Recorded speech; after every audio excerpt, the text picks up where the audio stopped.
છોટાઉદેપુરના નસવાડીમાં વરસાદી પાણી ભરાઈ ગયા છે। નસવાડી એસબી સોલંકી વિદ્યા મંદિરમાં પાણી ભરાયા।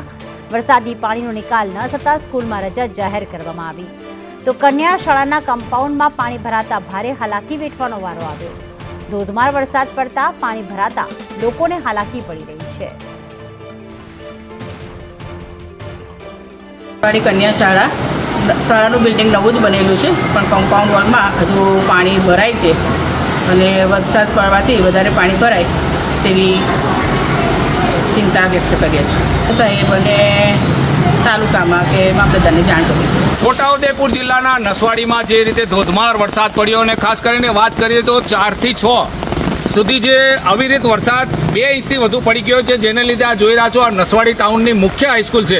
આ મુખ્ય હાઈસ્કૂલના ખાસ કરીને કમ્પાઉન્ડથી લઈને મેદાનમાં જ્યાં જુઓ ત્યાં સુધી તમને પાણી જ પાણી નજર પડશે। અવારનવાર આ પરિસ્થિતિને લઈને છોટાઉદેપુર જિલ્લા કલેક્ટર, ડીડીઓ સહિત તાલુકાના તમામ અધિકારીઓને આ શાળાના જે પાણીમાં ભરાતા એના નિકાલ કરવા માટે અવારનવાર રજૂઆત કરી છે, પરંતુ આજ દિન સુધી આ પ્રશ્ન હલ થયો નથી, જેને લીધે આજે ના છૂટકે જે શાળાના સત્તાધીશો છે એમને આજે રજા જાહેર કરી દેવામાં આવી છે। ખાસ કરીને વાત કરીએ તો અંદાજિત 2000થી વધુ વિદ્યાર્થીઓ અહીંયા જ્યારે અભ્યાસ કરી રહ્યા છે, છતાંય જ્યારે છોટાઉદેપુર જિલ્લાનું ડિઝાસ્ટર વિભાગ આ બાબતે ધ્યાન આપતું નથી, જેને લીધે આખરે ના છૂટકે આ શિક્ષકોએ આજે શાળામાં રજા જાહેર કરી છે। ત્યારે આ પાણીનો પ્રશ્ન હવે ક્યારે હલ થશે જોવું રહ્યું, કારણ કે આ જ રીતે અવિરત વરસાદ પડશે તો હજુ પણ પાણી વધુ ભરાવાની શક્યતા છે।